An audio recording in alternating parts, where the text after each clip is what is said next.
আসসালামু আলাইকুম। সংবাদে আপনাদের সবাইকে স্বাগতম জানাচ্ছি। আমি ফাইজা। শুরুতেই সংবাদ শিরোনাম। রাজধানীর প্রতিটি প্রবেশ মুখে তল্লাশি ও নিরাপত্তা বাড়াচ্ছে পুলিশ। দেশে নিরাপত্তা নিয়ে কোনো সংশয় নেই, বললেন স্বরাষ্ট্র উপদেষ্টা। নির্বাচন বানচালে বিশেষ মহলের অস্থিরতা তৈরির চেষ্টা, বলেছেন শামসুজ্জামান দুদু। নারী প্রার্থী নিয়ে চ্যালেঞ্জে জামায়াত, বর্তমান পরিস্থিতিতে ইসলামী ও দলীয় আদর্শ মেনে মাঠে থাকা কঠিন মনে করছেন নেতারা। প্রধান উপদেষ্টার সামনে ৫৭ দিনের দুর্গম পথ। এবং সবশেষ জানাবো, হাদিকে গুলির আগের রাতে ফয়সাল তার বান্ধবীকে দেশ কাঁপানোর বার্তা দেন। শিরোনাম শুনছিলেন, এবার বিস্তারিত। রাজধানীর প্রতিটি প্রবেশমুখে তল্লাশি ও নিরাপত্তা বাড়াচ্ছে পুলিশ।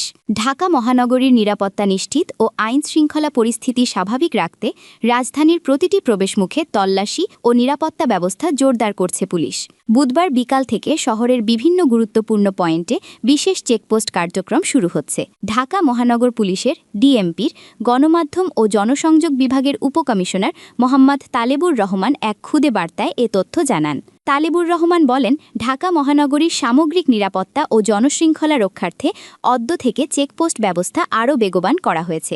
আজ বিকাল ৪টে থেকে মহানগরীর বিভিন্ন বিভাগের কৌশলগত স্থানগুলোতে এই তল্লাশি কার্যক্রম পরিচালিত হবে। নির্ধারিত স্থানগুলোর মধ্যে রয়েছে রমনা বিভাগের বসিলা, লালবাগ বিভাগের বাবুবাজার, ওয়ারী বিভাগের পোস্ত গোলা ব্রিজ, মাতুয়াইল ইউলুপ ও স্টাফ কোয়ার্টার এলাকা। এছাড়া মতিঝিল বিভাগের বাসাবো, কমলাপুরগামী রাস্তা, মিরপুর বিভাগের গাবতলী, গুলশান বিভাগের ৩০০ ফিট এবং উত্তরা বিভাগের আবদুল্লাপুর ব্রিজ, কামারপাড়া ও ধৌর ব্রিজ এলাকায় চেকপোস্ট পরিচালনা করা হবে। দেশের নিরাপত্তা নিয়ে কোনো সংশয় নেই। স্বরাষ্ট্র উপদেষ্টা সার্বিকভাবে দেশের নিরাপত্তা পরিস্থিতি নিয়ে কোনো ধরনের সংশয় নেই বলে জানিয়েছেন স্বরাষ্ট্র উপদেষ্টা অবসরপ্রাপ্ত লেফটেন্যান্ট জেনারেল মোহাম্মদ জাহাঙ্গীর আলম চৌধুরী। তিনি বলেছেন, কোনো প্রার্থী যদি নিরাপত্তা নিয়ে সংশয় প্রকাশ করেন সেটি তার একান্ত ব্যক্তিগত মতামত। বুধবার দুপুর ২:৩০টার দিকে বিকেএমইএ ভবনের নিচতলায় জেলা পুলিশ ও ইন্ডাস্ট্রিয়াল পুলিশের কাছে ৬টি লেগুনা হস্তান্তর অনুষ্ঠানে তিনি একথা বলেন। এক প্রার্থীর প্রার্থিতা প্রত্যাহারের বিষয়ে স্বরাষ্ট্র উপদেষ্টা বলেন, কোনো প্রার্থী কেন নির্বাচনে অংশ নেবেন না তা সম্পূর্ণ তার ব্যক্তিগত সিদ্ধান্ত। এ বিষয়ে সরকারের পক্ষ থেকে মন্তব্য করার সুযোগ নেই। তিনি বলেন, নিরাপত্তার কথা উল্লেখ করে যিনি প্রার্থিতা প্রত্যাহার করেছেন তিনি আসলে কী ধরনের নিরাপত্তাহীনতায় ভুগছেন সেটি তিনি নিজেই ভালো বলতে পারবেন। তবে সামগ্রিকভাবে দেশে নিরাপত্তা নিয়ে কোনো সংশয় নেই। তিনি আরও বলেন, এখানে সাংবাদিক, ব্যবসায়ী সহ বিভিন্ন শ্রেণীপেশার মানুষ উপস্থিত আছেন। এমন পরিবেশে যদি কেউ বলেন তিনি নিরাপত্তাহীনতায় ভুগছেন সেটি তার ব্যক্তিগত অনুভূতির বিষয়, কিন্তু সার্বিক নিরাপত্তা ব্যবস্থার দিক থেকে কোনো উদ্বেগের কারণ নেই। উপদেষ্টা বলেন, আমাদের ওসমান হাদি সিঙ্গাপুরে চিকিৎসাধীন অবস্থায় আছেন। আপনারা সবাই ওনার জন্য দোয়া করবেন, উনি যেন সুস্থ হয়ে আমাদের মাঝে ফিরে আসেন। তিনি একজন জুলাই যোদ্ধা। দেশের জন্য ওনার ব্যাপক অংশগ্রহণ রয়েছে। আপনারা ওনার জন্য খাস দিলে দোয়া করবেন। নির্বাচন বানচালে বিশেষ মহলের অস্থিরতা তৈরির চেষ্টা, বললেন শামসুজ্জামান দুদু। দেশের নির্বাচন বানচালের উদ্দেশ্যে একটি বিশেষ মহল পরিকল্পিতভাবে অস্থিরতা তৈরির চেষ্টা করছে বলে মন্তব্য করেছেন বিএনপির ভাইস চেয়ারম্যান শামসুজ্জামান দুদু। তিনি বলেন, এমন পরিস্থিতিতে গণতন্ত্র ও জনগণের ভোটাধিকার প্রতিষ্ঠায় সবাইকে ঐক্যবদ্ধ ও সতর্ক থাকতে হবে। বুধবার ১৭ ডিসেম্বর জাতীয় প্রেস ক্লাবের মাওলানা আকরাম খাঁ হলে বাংলাদেশ জাতীয়তাবাদী গণতন্ত্র পরিষদ আয়োজিত মহান বিজয় দিবস ও জিয়াউর রহমান এবং বর্তমান প্রেক্ষাপট শীর্ষক আলোচনা সভায় প্রধান অতিথির বক্তব্যে তিনি এসব কথা বলেন। দুদু বলেন, গণতন্ত্র ও স্বাধীনতার জন্যই বাংলাদেশ অর্জিত হয়েছে, কিন্তু গত ৫৪ বছরে গণতন্ত্র বারবার প্রতিষ্ঠিত হয়েছে, আবার হারিয়েছে। আজও নানাভাবে গণতন্ত্র নিয়ে সন্দেহ ও বিভ্রান্তি তৈরি করা হচ্ছে। একটি বিশেষ মহল এমন পরিস্থিতি সৃষ্টি করতে চাইছে যাতে দেশে নির্বাচন না হয়। তিনি আরও বলেন, এ অবস্থায় দৃঢ় প্রতিজ্ঞ ও ঐক্যবদ্ধ থাকা জরুরি। ব্যক্তিগত বা গোষ্ঠীগত স্বার্থে বিভক্ত হলে দেশের ক্ষতি হবে। যদি কোনো কারণে নির্বাচন বাধাগ্রস্ত হয় তাহলে লাভবান হবে স্বৈরাচারী শক্তি ও পার্শ্ববর্তী দেশ, বাংলাদেশের জনগণের কোনো লাভ হবে না। ছাত্রদলের সাবেক এই সভাপতি বলেন, অতীতে যেমন একটি গণহত্যাকারী দল ছিল, ঠিক তেমনি ২৪-এ আরেকটি গণহত্যাকারী শক্তি মাথাচাড়া দিয়ে উঠেছিল। এই দুই শক্তির চরিত্র লক্ষ্য ও কর্তৃত্ব এক। বিএনপি লড়াইয়ের দল, গণতন্ত্রের দল এবং জনগণের সমর্থিত দল। ভালো মানুষের মুখোশ পরে কেউ বিভ্রান্তি ছড়াতে চাইলে সবাইকে সতর্ক থাকতে হবে। যে কোনো ভুল সিদ্ধান্ত দেশকে ভয়াবহ পরিস্থিতির দিকে ঠেলে দিতে পারে। তিনি বলেন, দেশনেত্রী বেগম খালেদা জিয়া বর্তমানে মৃত্যুর সঙ্গে লড়াই করছেন। তার প্রতি গভীর শ্রদ্ধা জানিয়ে আল্লাহর দরবারে দোয়া করেন, আল্লাহ যেন তাকে সুস্থ সবল অবস্থায় জাতির মাঝে ফিরিয়ে আনেন। এছাড়া তিনি বলেন, আগামী ২৫ তারিখে দলের নেতা দেশে আগমন করবেন।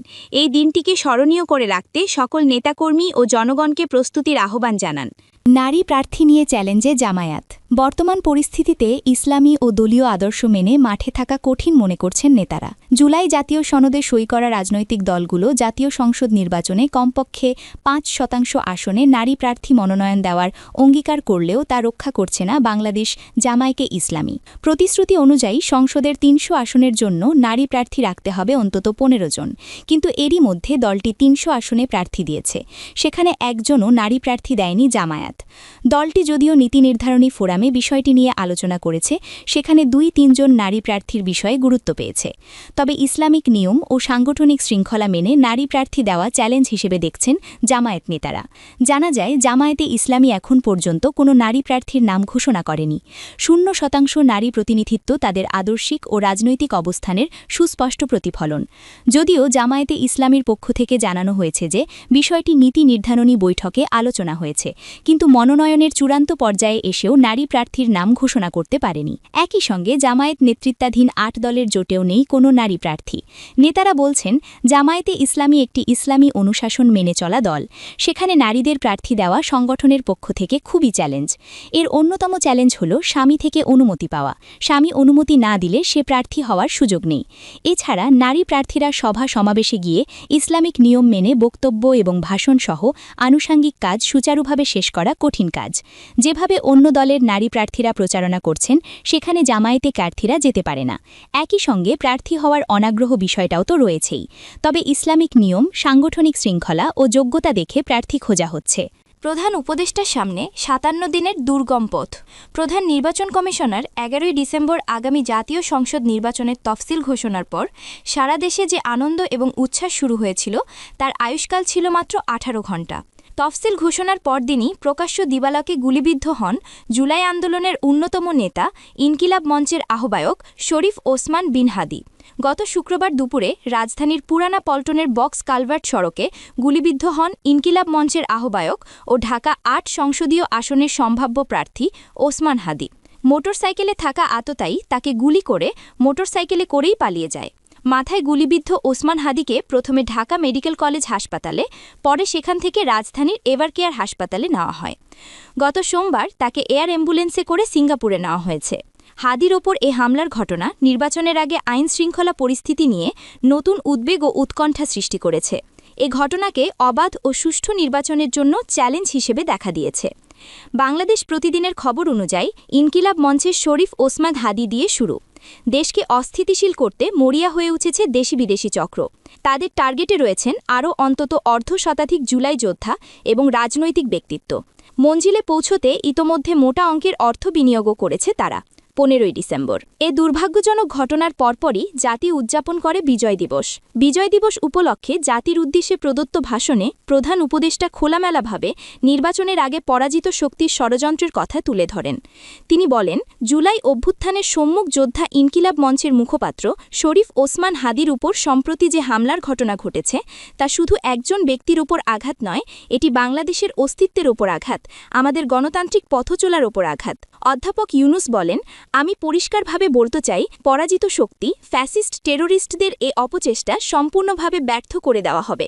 ভয় দেখিয়ে, সন্ত্রাস ঘটিয়ে বা রক্ত ঝরিয়ে এদেশের গণতান্ত্রিক অগ্রযাত্রা কেউ থামাতে পারবে না। এরকম একটা পরিস্থিতিতে সবাই তাকিয়ে আছেন প্রধান উপদেষ্টা ডাক্তার মুহম্মদ ইউনুসের দিকে। রাজনৈতিক দলগুলো তার কাছে নিরাপত্তা দাবি করছে। সুশীল সমাজ সুষ্ঠু নির্বাচন করতে সরকারের সক্ষমতা কতটা, তা নিয়ে প্রশ্ন তুলছে। অনেকে দাবি করছেন স্বরাষ্ট্র উপদেষ্টার পদত্যাগ।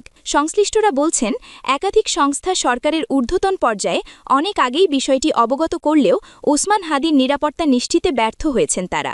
নির্বাচনী তফসিল ঘোষণার পরপরই এ ধরনের ঘটনা সাধারণ মানুষকে করেছে আতঙ্কিত। এ অবস্থা থেকে আবার একটি স্বাভাবিক উৎসব মুখর পরিবেশ ফিরিয়ে আনতে হবে দেশকে। রাজনৈতিক বিশ্লেষকদের মতে প্রধান উপদেষ্টা তার দায়িত্বের মেয়াদকালে সবচেয়ে দুর্গম পথ পাড়ি দিচ্ছেন। নির্বাচনের বাকি আছে মাত্র ৫৭ দিন। এ কটা দিন বাংলাদেশের জন্য সবচেয়ে কঠিন সময়। বাংলাদেশকে এ কঠিন সময়ে নেতৃত্ব দিচ্ছেন বিশ্ব বরেণ্য ব্যক্তিত্ব, শান্তিতে নোবেলজয়ী ড ইউনূস। এজন্যই এদেশের মানুষ এখনও আশাবাদী। মানুষ বিশ্বাস করে যোগ্য কাণ্ডারি নিশ্চয়ই তার কথা রাখবেন, দেশবাসীকে একটি নির্বাচন উৎসবে সুযোগ করে দেবেন। হাদিকে গুলির আগের রাতে ফয়সাল তার বান্ধবীকে দেশ কাঁপানোর বার্তা দেন। হাদিকে গুলির আগের রাতেই হত্যাচেষ্টার ইঙ্গিত দিয়েছিলেন শুটার ফয়সাল। ঢাকার সাভারে একটি রিসোর্টে অবস্থানকালে তিনি তার কথিত বান্ধবী মারিয়া আক্তার লিমাকে জানান, পরদিন এমন একটি ঘটনা ঘটতে যাচ্ছে যা সারা দেশ কাঁপাবে। পরদিনই প্রকাশ্য দিবালোকে রাজধানীর পল্টন এলাকায় বক্স কালভার্ট রোডে জুলাই যোদ্ধা শরীফ ওসমান বিন হাদির ওপর চালানো হয় গুলি। গ্রেফতার আসামিদের জিজ্ঞাসাবাদ ও তদন্তে পাওয়া এসব তথ্য নতুন করে চাঞ্চল্য সৃষ্টি করেছে। আইনশৃঙ্খলা বাহিনীর তদন্তে উঠে এসেছে মোহাম্মদপুরের এক সাবেক কাউন্সিলর ছিলেন এই ঘটনার মাস্টারমাইন্ড। অন্তত ২০ জনের একটি সংগঠিত গ্রুপ হত্যাচেষ্টা, অর্থায়ন, অস্ত্র সরবরাহ, পালিয়ে যাওয়া এবং সীমান্ত পারাপারের সহায়তায় জড়িত ছিল। র্যাব ও পুলিশের অভিযানে এখন পর্যন্ত ৯ জন গ্রেফতার হয়েছেন। উদ্ধার করা হয়েছে আগ্নেয়াস্ত্র, গুলি, ম্যাগাজিন এবং কয়েক কোটি টাকার চেক। গ্রেফতারদের রিমান্ডে চাঞ্চল্যকর তথ্য মিলছে এবং আরও শুটার গ্রুপ সক্রিয় থাকতে পারে বলে আশঙ্কা করছে গোয়েন্দা সংস্থাগুলো। এসব তথ্যের ভিত্তিতে পুলিশ ধারণা করছে এ ধরনের একাধিক শুটার গ্রুপ মাঠে সক্রিয় থাকতে পারে। এজন্য গোয়েন্দা সংস্থার চৌকস সদস্যরা সন্দেহভাজন সন্ত্রাসীদের অবস্থান চিহ্নিত করতে একযোগে মাঠে কাজ করছেন। তদন্ত সংশ্লিষ্ট দায়িত্বশীল এক কর্মকর্তা যুগান্তরকে বলেন, ওসমান হাদিকে হত্যার লক্ষ্যে কয়েক কোটি টাকা ইনভেস্ট করার প্রাথমিক তথ্য মিলেছে। শুটার ফয়সালের বাসা থেকে বেশ কিছু চেকও উদ্ধার করা হয়েছে। ওইসব চেকে ফয়সালের স্বাক্ষর রয়েছে। এসব নিয়ে যাচাই বাছাই চলছে। মঙ্গলবার রাজধানীর আগারগামের কর্নেল গলিতে ফয়সালের বোনের বাসার নিচ থেকে হত্যাচেষ্টায় ব্যবহৃত আগ্নেয়াস্ত্রের ২টি ম্যাগাজিন ও ১১ রাউন্ড গুলি উদ্ধার করেছে র্যাব। র্যাব জানিয়েছে, ম্যাগাজিন ও গুলি বোনের বাসা থেকে নিচে ফেলে দেওয়া হয়, সেখান থেকে উদ্ধার করা হয়েছে। এছাড়া হাদির উপর গুলিবর্ষণে ব্যবহৃত অস্ত্রসহ ২টি বিদেশি পিস্তল, ২টি ম্যাগাজিন, একটি খেলনা পিস্তল এবং ৪১ রাউন্ড গুলি নরসিংদী সদর উপজেলার তরুয়া এলাকার মোল্লার বাড়ির সামানে তরুয়ার বিলে পানির মধ্য থেকে উদ্ধার করেছে র্যাব। শুটার ফয়সালের বাবা হুমায়ুন কবির ও মা মোসাম্মদ হাসি বেগমকে র্যাব ৩ গ্রেফতার করেছে।